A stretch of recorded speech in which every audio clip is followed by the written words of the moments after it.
Hello, and welcome back to Navigating Possibility. I'm Dr. Christina Adams.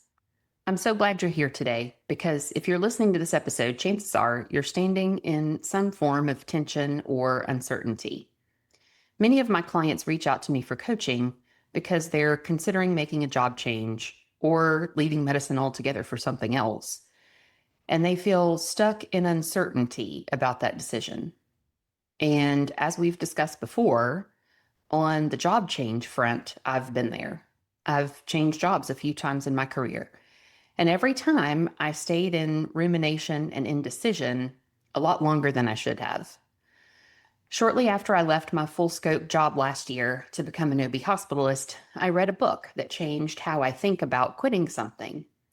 It made me view quitting things not as failure, but as strategy.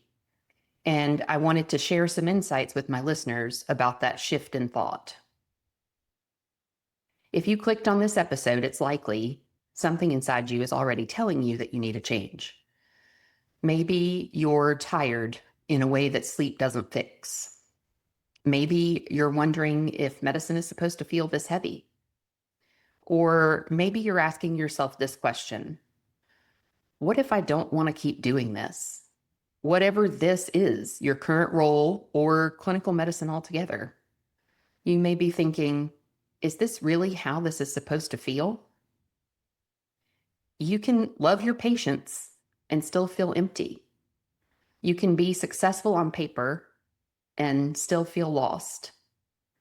You can be grateful for what you have and still want more joy out of your life. So today, we're talking about quitting, not in a reckless way, not in a burn it all down way, but in a grounded, wise, self-compassionate way. This episode is inspired by Annie Duke's book called Quit: The Power of Knowing When to Walk Away, which I think is an excellent book for burned out physicians to read. I wish I'd read it sooner. The author, Annie Duke, is a former professional poker player turned decision-making expert. You know, the Kenny Rogers song, Know When to Hold 'Em, Know When to Fold 'Em. I'll spare you the singing, but that's her area of expertise. And in her book, she explains something that most of us were never taught. Our brains are wired to stay, even when staying is hurting us, because our brains make quitting feel dangerous. And when you're a woman physician, that wiring gets amplified, hyped up by culture, expectations of selflessness, and decades of training to override your own needs for others.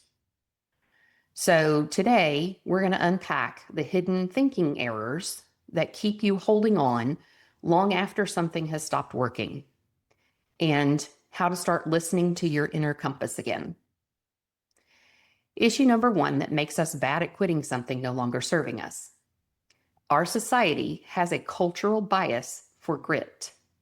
We think, if I quit, it means I failed. Society praises persistence. I'm sure we've all heard the saying, quitters never win and winners never quit. But that's just not true, particularly in Annie Duke's world of professional poker players, where if you hold on too long, you lose it all. So let me relate this to medicine and tell you about a friend of mine. She was an OBGYN, over 10 years in practice, a leader in her department. Everyone thought she had it all figured out. But she would sit and talk with me with tears in her eyes saying, I don't think I can do this anymore, and I hate myself for it. What will people think of me? I'll be a failure. Her brain told her quitting meant weakness, failure, that she somehow wasn't good enough to pull it all together and continue doing the work. You see, medicine trains us to believe staying is strength, leaving is failure, endurance is virtue. But Annie Duke explains this beautifully. Outcomes don't define identity. In medicine, if a treatment plan isn't working, you don't shame yourself, you change the plan.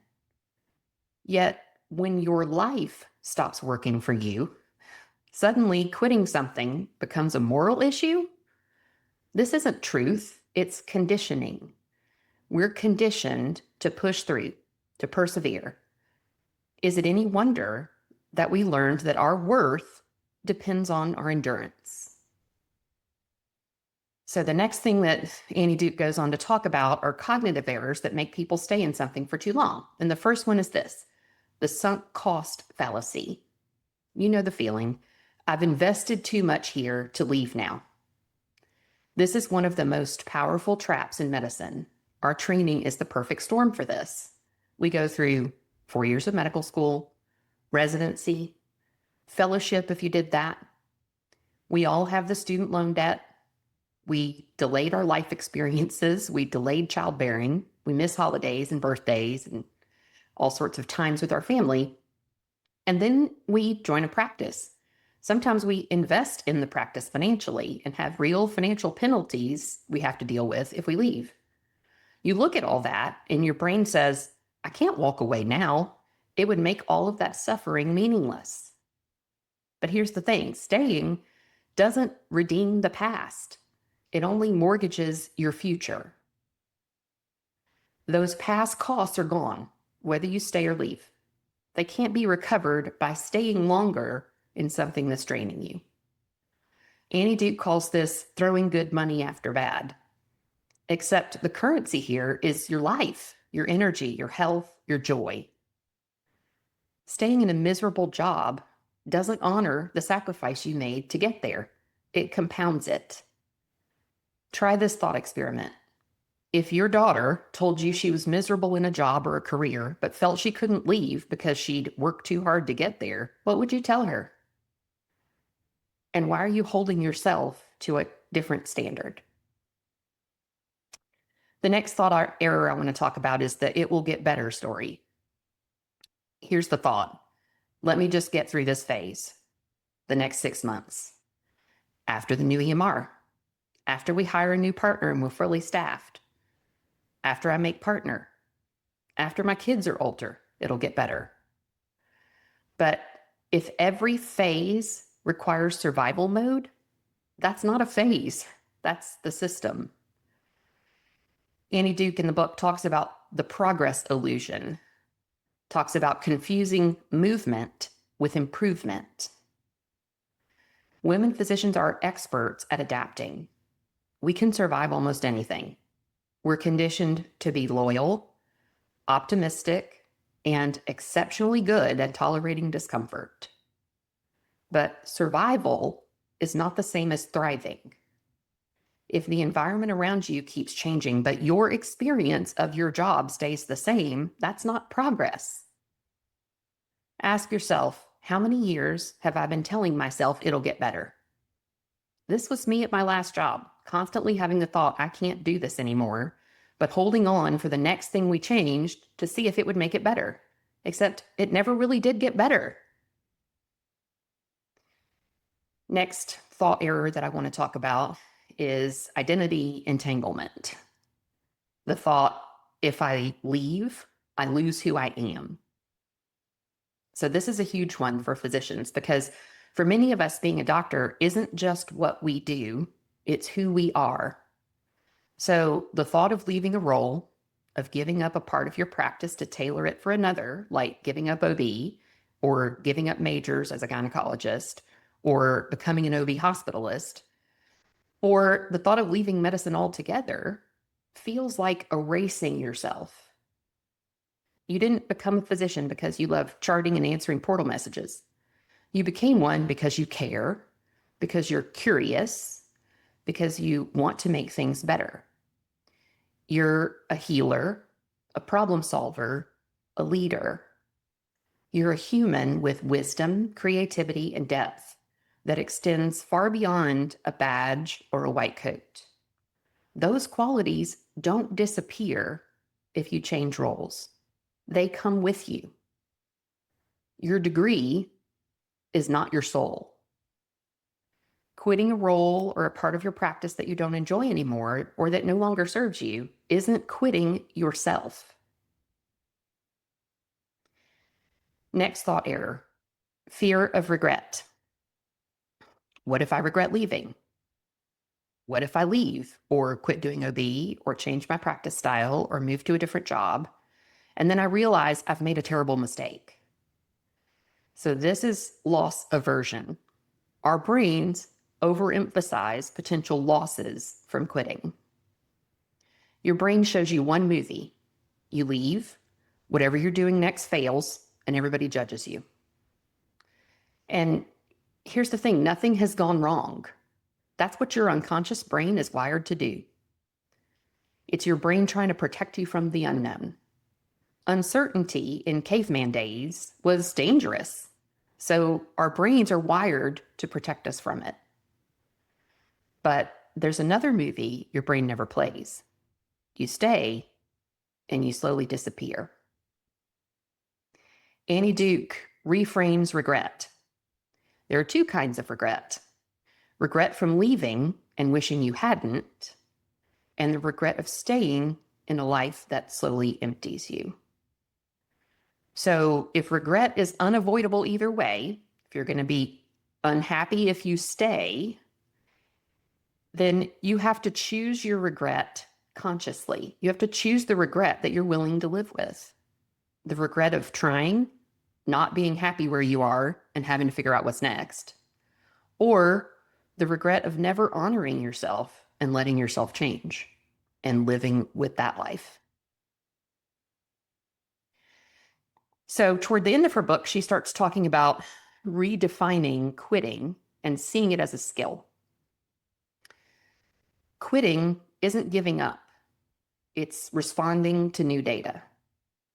You are allowed to update your life.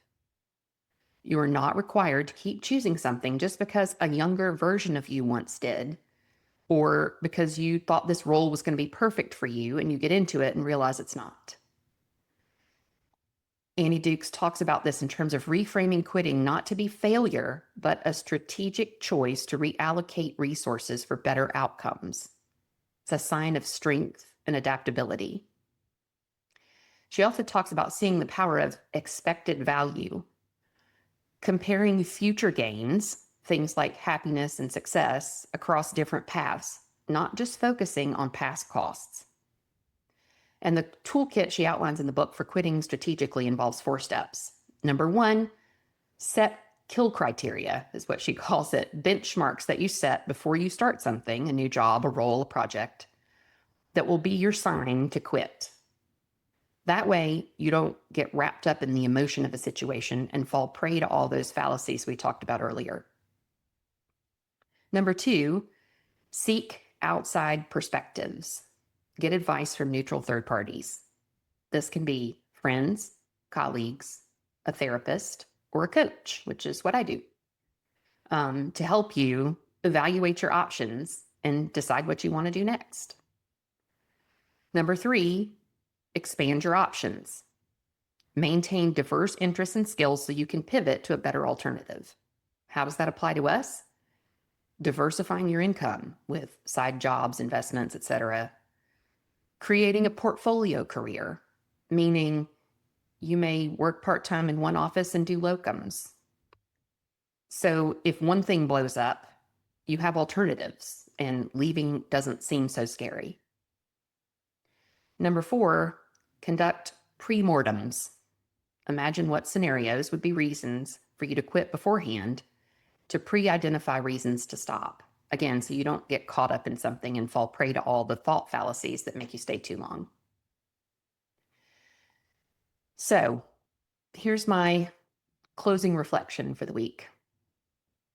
What would it look like to trust my inner compass, even if it points somewhere I never expected?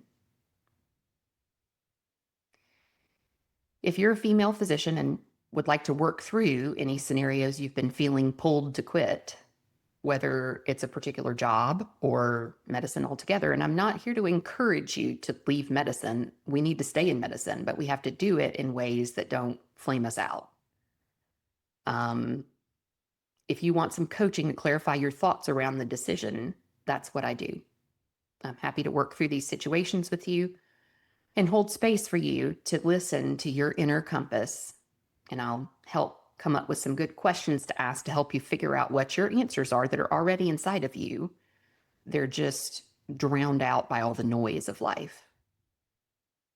I do one-on-one coaching sessions with women physicians, and I'm also launching a group coaching program at the end of January for a small group of women physicians who are trying to figure out their what's next and who want both one-on-one and group support. My group is a hybrid group, so we'll meet weekly for 12 weeks, and you get 6 one-on-one private coaching sessions with me. You also get some information about certain topics each week and a little video teaching module to stimulate the conversation on the group calls. If you aren't sure which way you'd like to move forward, we can jump on a free consultation call to discuss what you need. And you can find the link for all of these options at my website, ChristinaAdamsMD.com. I'd love to talk with you more about how we can work together, so just reach out. Thanks for being here, and I hope you have a great week.